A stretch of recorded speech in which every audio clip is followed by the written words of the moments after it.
1847 में एक Irish arts James मैकोनी ने आयरलैंड के हालात की कुछ इस तरह से पिक्चर खींची। आयरलैंड की गलियां लोगों की लाशों से भरी हुई थी। माएं अपने भूखे बच्चों को सीने से लगाए रोटी की भीख मांग रही थी। हर तरफ गरीबी, भूख, मायूसी और मौत के साए मंडला रहे थे। आयरिश पोटैटो फेमिन, जिसे द ग्रेट हंगर के नाम से भी जाना जाता है, आयरिश लोगों की जान ले चुका था। पूरे आयरलैंड में सिर्फ 11% आबादी बाकी रह गई थी। ये इतना बड़ा डिजास्टर था कि आज तक आयरलैंड की आबादी रिकवर नहीं हो सकी। इस कहत के गुजरने के कई सौ साल बाद भी आयरलैंड द बैकवर्ड कंट्री के नाम से जाना जाता रहा। लेकिन आज दुनिया के अमीर तरीन कंट्रीज के अंदर देखें तो आयरलैंड दूसरे नंबर पर है। आयरलैंड को दुनिया का सबसे अमीर और हैप्पी नेशन कंट्री भी कहा जाता है। इसकी इकोनॉमी इतनी तेजी से बढ़ रही है, इतनी तेजी से ग्रो कर रही है कि चंद सालों में ही यह दुनिया का सबसे बड़ा अमीर तरीन मुल्क बन जाएगा। लेकिन आयरलैंड के पास ना तो नॉर्वे और कतर जैसे ऑयल रिजर्व्स हैं और ना ही इसकी पॉपुलेशन सिंगापुर जैसी है और ना ही इसे स्विट्जरलैंड की तरह कोई तारीखी एडवांटेज मिला है। तो फिर ये इतनी ट्रांसफॉर्मेशन कैसे आई? भूख और मौत के साए से निकलकर आज आयरलैंड दुनिया का अमीर मुल्क कैसे बन गया? आइए जानते हैं इस वीडियो में। The story of a starving nation, how Ireland rose from famine to fortune. Once broken and hopeless, now one of the richest and happiest lands on earth. A journey by Talha Usman. 19वीं सदी में जब Ireland के अंदर जिंदगी इंतहाई मुश्किल थी, उस वक्त आयरलैंड ब्रिटिश एम्पायर के कंट्रोल में था। आयरलैंड की 90% आबादी सिर्फ और सिर्फ एग्रीकल्चर पर डिपेंडेंट थी और आयरलैंड की तकरीबन 80% जमीन पर सिर्फ और सिर्फ एक ही चीज उगाई जाती थी, जो क्या थे? पोटैटो, जिसे हम आलू भी कहते हैं। 17वीं सदी के अंदर सबसे बड़ा पोटैटो कल्टीवेट करने वाला आयरलैंड यूरोपियन कंट्रीज के अंदर पहला कंट्री बन चुका था। ये आलू, पोटैटो वो चीज थी जिसकी वजह से पूरे यूरोप के अंदर आयरलैंड की आबादी तेजी से बढ़ रही थी। 1700 में आयरलैंड की आबादी 3 मिलियन यानी 30 लाख थी और ये 100 सालों में बढ़कर 5 मिलियन हो गई।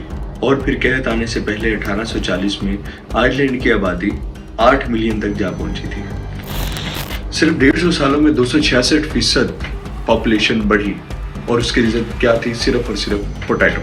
आलू की 1 एकड़ की फसल और गाय का दूध आयरिश एक फैमिली को पालने के लिए काफी था, क्योंकि ये बड़े आसानी के साथ बड़ी क्वांटिटी के अंदर कहीं पे भी उगाया जा सकता था। तो ये आयरिश फैमिली के फूड का मेन सोर्स बन चुका था और यही चीज आयरलैंड पर एक बहुत बड़ा खतरा बन चुकी थी, क्योंकि पूरी आयरलैंड की आबादी सिर्फ और सिर्फ एक ही फूड पर डिपेंडेंट थी और वो थी पोटैटो। इसलिए जब 1845 में आयरलैंड पर कहत पड़ा तो आयरलैंड में सबसे पहले आलू की फसलें तबाह होना स्टार्ट हुई। लोग मरना शुरू हो गए, लाखों के एतबार से लोग मरे। आयरलैंड को यह अंदाजा ही नहीं था कि ये इतनी बड़ी ट्रेजेडी कैसे बन जाएगी और अभी तक आयरलैंड इसके इफेक्ट से बाहर नहीं निकला। यही बात मैं आपको एक एग्जाम्पल से समझाता हूँ। 1840 में आयरलैंड की आबादी 8 मिलियन और 1845 में जब आयरलैंड के अंदर एक जबरदस्त फेमन आया जिसकी वजह से पोटैटो की 40% फसलें तबाह हो गई थी और एक साल बाद 1846 में आलू की सारी फसलें तबाह हो चुकी थी। अब आप अंदाजा करें कि आपके पास खाने की एक ही चीज हो और वो भी तबाह हो जाए तो आपका क्या हशर होगा। इस सारे अरसे में ब्रिटिश एम्पायर ने आयरलैंड की किसी भी तरह की कोई भी मदद नहीं की। सिर्फ 10 सालों में 1845 से 1855 तक आयरलैंड की आबादी 30 लाख कम हो चुकी थी। इस 30 लाख में से 10 लाख लोग भूख और प्यास की वजह से मर चुके थे।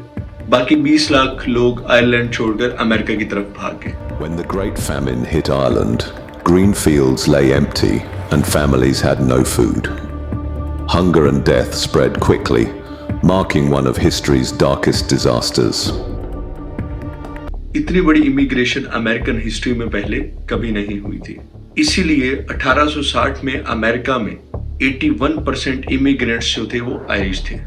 ये इतना बड़ा लॉस था। 200 साल गुजरने के बावजूद अभी तक भी आयरलैंड अपनी वो आबादी पूरी नहीं कर सका। फेमन तो 6 या 7 सालों में खत्म हो गया, मगर आयरलैंड के हालात खराब से खराब तर हो गए। 1922 में आयरलैंड ने ब्रिटिश एम्पायर से आजादी हासिल कर ली, मगर 10 साल बाद ही उसको एक बहुत बड़ा धचका पहुंचा जब 1932 में द ग्रेट इकोनॉमिक डिप्रेशन आया। आयरलैंड पहले ही दुनिया से कट ऑफ था और ब्रिटिश से इसके रिलेशन ठीक नहीं थे। जिसकी वजह से इसकी इकोनॉमी जबरदस्त क्राइसिस का शिकार हो गई। इस ग्रेट डिप्रेशन के नतीजे में पूरी दुनिया की इकोनॉमी डिस्टर्ब होकर रह गई थी, पूरी दुनिया की इकोनॉमी तबाह होकर रह गई थी, क्योंकि आयरलैंड के पास कोई अपने ज़खायर तो थे ही नहीं और ना ही बाकी यूरोपियन कंट्रीज की तरह ना उनके पास कोई अपनी इंडस्ट्रीज थी। और उसी तरह से इंपोर्ट बंद करने से रॉ मटेरियल की शॉर्टेज शुरू हो गई। वर्ल्ड वार 2 के बाद जहां यूरोप तरक्की कर रहा था, वहां आयरलैंड गरीब से गरीबतर होता जा रहा था। ये सब बदलने वाला था जब आयरलैंड में 1960 में एक नए प्राइम मिनिस्टर सीन लिमास ने मशहूर आयरिश टी.के. विटकर इकोनॉमिस्ट के साथ मिलकर फैसला किया कि फाइनली अब इकोनॉमिक्स पॉलिसीज को बदलना पड़ेगा। दोनों ने मिलकर एक डेवलपमेंट प्लान बनाया जो आयरलैंड की तकदीर बदलने वाला था।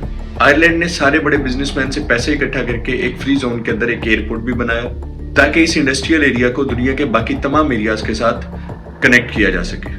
6 सालों पे इन पॉलिसीज का आयरलैंड की इकोनॉमी पर बहुत असर पड़ा, जहां पर बड़े बड़े बिजनेसमैन, इन्वेस्टर्स यूरोप की डिफरेंट पॉलिसीज जिसके अंदर टैक्स यूज होते थे उसमें परेशान थे।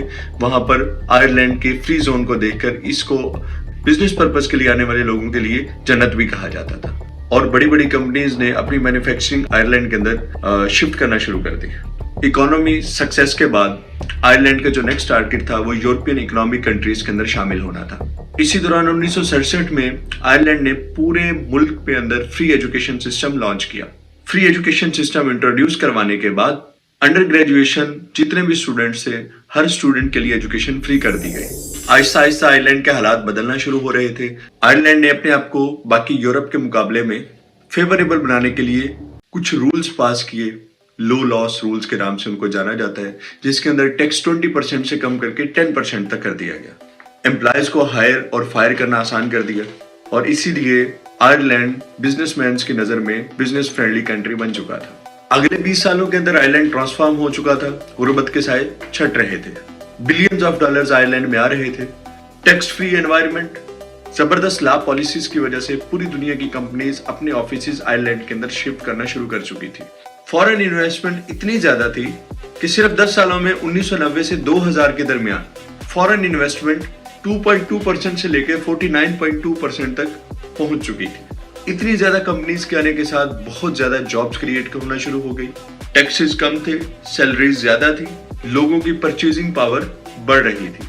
2007 तक आयरलैंड यूरोप का तीसरा अमीर मुल्क बन चुका था। आयरलैंड की पर कैपिटा इनकम ब्रिटेन से 40% ज्यादा थी।